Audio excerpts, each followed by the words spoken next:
Have you ever felt like you're slowly becoming a shadow in your own life? No one visits. No one calls. There are no more long conversations that stretch for hours like they used to. The house remains the same, yet why does it feel so empty? The days go by as usual, but am I really living, or am I merely existing? This morning, I woke up to sunlight streaming through the window, but its warmth wasn't enough to chase away the cold feeling inside me. I got out of bed and slowly made a cup of coffee, a habit too ingrained to change. The steam rose, forming a thin mist before my eyes. I watched it, then looked around my silent kitchen. There was a time when I wasn't the only one at the breakfast table. There was a time when someone sat across from me asking what I wanted to do that day, reminding me about my doctor's appointment, or simply commenting on the morning news.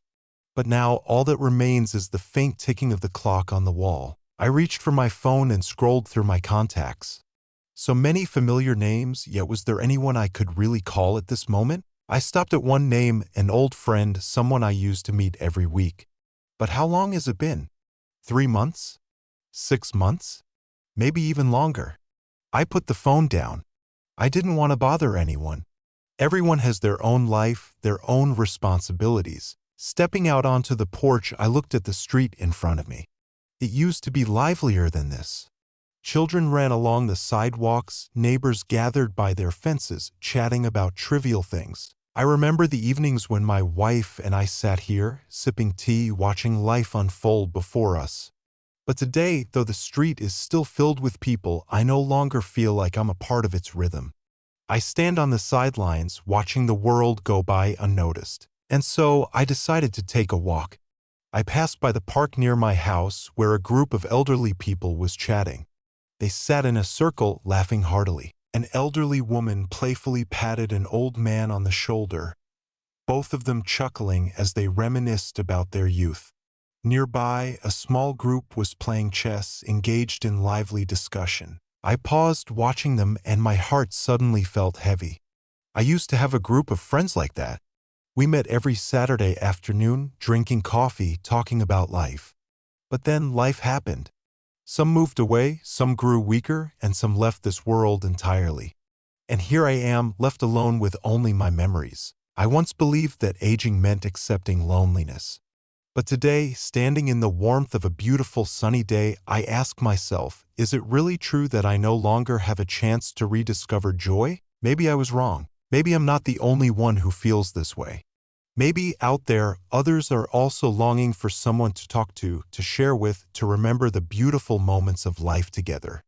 Maybe all I need to do is reach out, open my heart, and I will find what I thought I had lost long ago: connection. Because one truth suddenly dawned on me: we were not born to live in silence. But how can relationships truly change my life? Does connecting with others really bring tangible benefits? The answer is yes, and what I'm about to share will help you understand why. Social interactions bring more than just conversations. They enrich our lives every single day. They help us rediscover the meaning of aging, improve both our mental and physical health, provide reassurance for our loved ones, open doors to learning new things, and most importantly, create cherished memories that we will hold onto forever. So why is human connection so essential? Let's find out together. The importance of social connection for seniors. Number 1. Making life more meaningful. Every morning when I wake up, I can feel the sunlight streaming through the window, but the house remains as quiet as ever. I quietly pull the blanket off, sit up, and let my feet touch the cold wooden floor. Another new day begins, but is there really anything new? I will still make a cup of coffee, still sit at the same old table in the kitchen, and still look out the window, where younger neighbors hurry out of their homes to start their busy day. In the past, breakfast was more than just a slice of bread and a lukewarm cup of coffee. It was stories shared at the dining table, the cheerful laughter of family, and conversations that never seemed to end.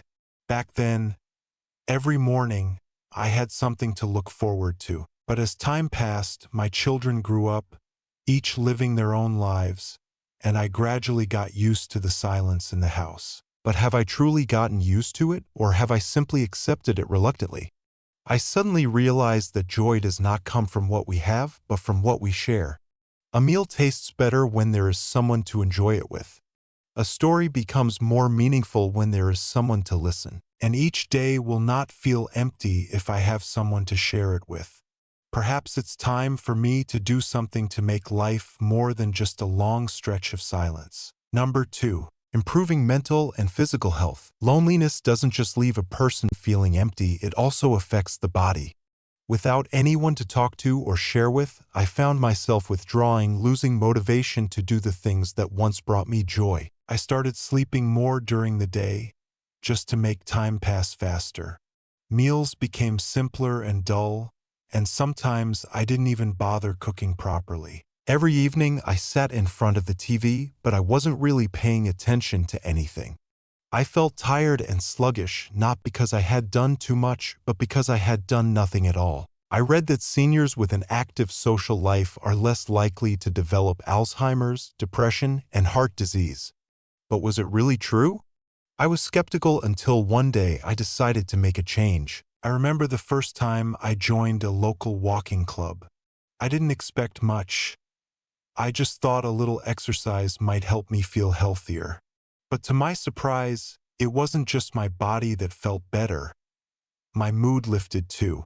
I met people my age, people who once thought they were too old to make changes. As we walked together, we shared old memories and funny stories. Stories that no one at home had the patience to listen to anymore. I laughed when an elderly woman recalled the first time she tried ice skating and fell so hard she never dared to try again. I realized that the simplest things, a conversation, a laugh, a few words of encouragement, could change my mood so much. I started attending more regularly. Each day, I no longer felt burdened when waking up. My body became more flexible, and most importantly, I found a reason to step outside every morning. I no longer saw aging as a burden, but as an opportunity to continue enjoying life, as long as I didn't allow myself to be consumed by silence. Number 3. Helping my children feel at ease. I know that my children always worry about me. They call me often, but I've noticed that our conversations have started to feel repetitive. How have you been, Mom/Dad? I hear this question every week, and my answer is always the same. I'm doing fine, nothing new. But in reality, there are days when I don't know what to say. My life is too quiet to have an interesting story to share. I can hear my child's voice on the other end of the line, and sometimes I sense hesitation in their tone, as if they are trying to find something else to ask but can't think of anything. Our calls gradually become shorter, and after hanging up, I sit alone in the same familiar room, listening to the ticking of the clock as if it's counting every lonely moment. I know my children love me, but I also understand that they have their own lives, their own jobs, their own families. I don't want to be a burden to them, and I don't want them to worry thinking that I am sad or lonely. So I always say that I'm fine, that I'm healthy, that I've gotten used to this life. But am I really fine? Then one day, I decided to make a change. I joined an art class, not because I had a deep passion for painting, but because I needed something to look forward to.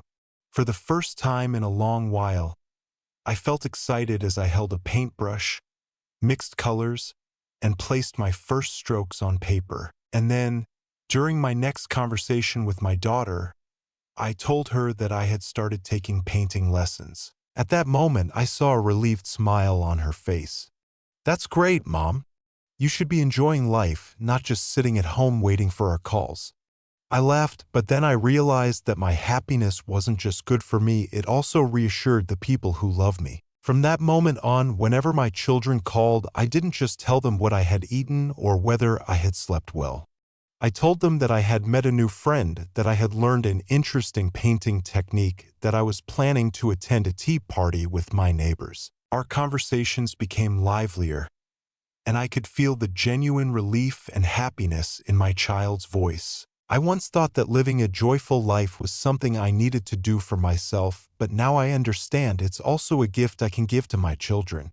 It lets them know that I am truly living well, enjoying every moment of my life. Number 4. Discovering new things. There was a time when I thought new experiences were only for the young. I told myself that at my age I had already experienced enough. There was nothing left worth trying. I'm too old to learn anything new, I repeated in my mind whenever I saw someone trying something different. I believed that excitement and curiosity were things of the past. But then, one day, I was sitting in the park and saw an elderly man, nearly 80 years old, carefully adjusting the strings of a guitar. His trembling fingers pressed on the frets, gently plucking each note. When he finally produced a melody, his eyes lit up with joy, the same sparkle you see in a child's eyes when they discover something exciting for the first time. Nearby, an elderly woman was taking part in an outdoor yoga class.